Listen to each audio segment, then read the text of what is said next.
एके study में आपका स्वागत है। आज हम आपके लिए लेके आए हैं इतिहास का बहुत ही महत्वपूर्ण क्वेश्चन जो प्रत्येक परीक्षाओं के लिए उपयोगी है। इससे पहले हम आपसे एक छोटा सा रिक्वेस्ट करते हैं, जो भी मेरे चैनल पर नए हैं कृपया मेरे चैनल को सब्सक्राइब कर लीजिए ताकि इससे और अच्छे अच्छे क्वेश्चन हम आप तक पहुंचा सकें। तो चलिए हम इतिहास की ओर। देखिए, इतिहास को मुख्य रूप से 3 भागों में बांटा गया है। एक प्राचीन इतिहास, दूसरा मध्यकालीन इतिहास और तीसरा आधुनिक इतिहास। तो आज हम आपको बताएंगे प्राचीन इतिहास के बारे में। तो उससे पहले एक चीज़ और जान लीजिए कि देखिए, आप जो विषय पढ़ रहे हैं उसके बारे में कुछ न कुछ जानकारी ज़रूर होना चाहिए। तो देखिए, इतिहास का जनक किसे कहा जाता है, आप बताइए। हम बता रहे हैं इतिहास का जनक हेरोडोटस को कहा जाता है।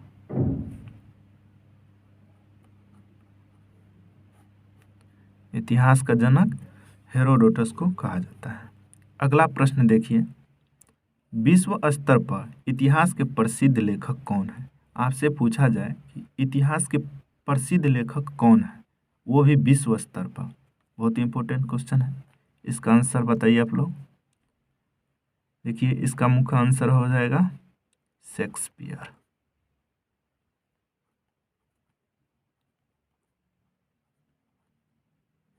इसका सही आंसर शेक्सपियर है। अगला प्रश्न की ओर चलते हैं। भारत में सबसे प्राचीन धर्म ग्रंथ क्या है, बताइए। भारत में सबसे प्राचीन धर्म ग्रंथ क्या है। इसका आंसर है वेद। अगर आपसे पूछा जाए कि वेद की संख्या कितनी है, तो वेद की संख्या 4 है, जिनका नाम प्रमुख है। देखिए, हम आपको बता देते हैं। ए नंबर में ऋग्वेद, और बी में यजुर्वेद, सी में सामवेद और डी में अथर्ववेद। यानी कि वेद जो है वो 4 है, जो ऋग्वेद, यजुर्वेद, सामवेद, अथर्ववेद। अब वेद में भी बहुत प्रकार है, अंदर आप वेद के बारे में भी पढ़ेंगे तो बहुत सारे हैं। तो हम कुछ प्रमुख क्वेश्चन लिखे हैं, बाकी हम और वीडियो में बता देंगे। देखिए, ऋग्वेद की ओर चलते हैं। तो ये सबसे प्राचीन वेद है। अगर आपसे पूछा जाए कि सबसे प्राचीन वेद कौन सा है, तो ऋग्वेद। और सबसे नया अथर्ववेद। देखिए, संगीत का उल्लेख किस वेद में है, तो सामवेद में। इसी प्रकार जो भी है हम एक एक डिटेल हम बाद में बता देंगे। तो चलिए अगला प्रश्न की ओर चलते हैं। ऋग्वेद के लेखक कौन है। देखिए, यहाँ स्पेशल हम ऋग्वेद कर दिए हैं, लेकिन अगर वैसे माना जाए तो वेद तो 4 है। ये चारों वेद के लेखक जो भी हैं, तो ये महर्षि ऋषि मुनियों द्वारा लिखा गया था, लेकिन इसका श्रेय वेद व्यास को जाता है। अगर आपसे पूछा जाए कि वेद का रचयिता कौन है, तो वेद व्यास। अगला प्रश्न देखते हैं। ऋग्वेद के तीसरे मंडल में किस देवता का उल्लेख है। इसका आंसर सूर्य देवता। किस देवता का है, सूर्य देवता। गायत्री मंत्र के रचयिता कौन है, विश्वामित्र। बहुत मस्त क्वेश्चन है। देखिए अगला प्रश्न, वेदांग कितने हैं। वेद तो आप पढ़ लिए कि वेद 4 है, लेकिन वेदांग कितने हैं, तो वेदांग की संख्या 6। वेदांग की संख्या 6। अगला प्रश्न देखते हैं। इंडिका पुस्तक के लेखक कौन है। इंडिका पुस्तक है जिसका लेखक कौन है, मेगास्थनीज।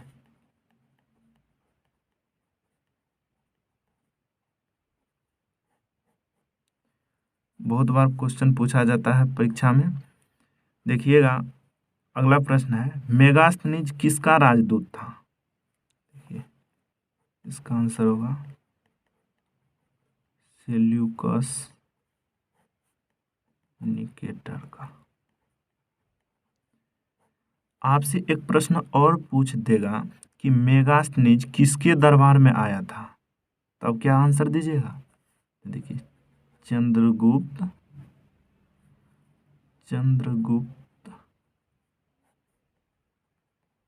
मौर्य के दरबार में आया था। कौन, मेगास्थनीज। अगला प्रश्न देखिए, अगर आपसे पूछा जाए कि फाहियान किसके दरबार में आया था, बताइए। फाहियान किसके दरबार में आया था? तो चंद्रगुप्त मौर्य द्वितीय के।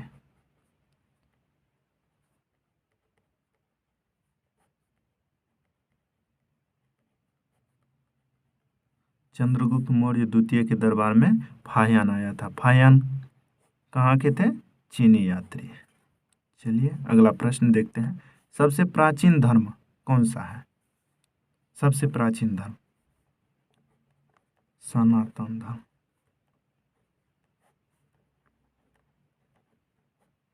अगला प्रश्न, आग का खोज किस काल में हुआ था? इसका आंसर पूरा पाषाण काल में।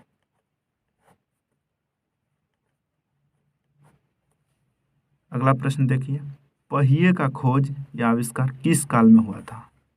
तो नवपाषाण काल।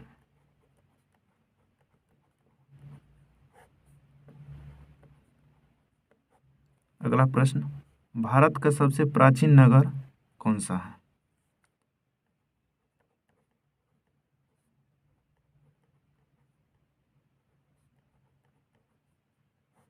इसका आंसर मोहनजोदड़ो। तो मेरा वीडियो कैसा लगा? अच्छा लगा तो अपने दोस्तों को शेयर कीजिए, लाइक कीजिए।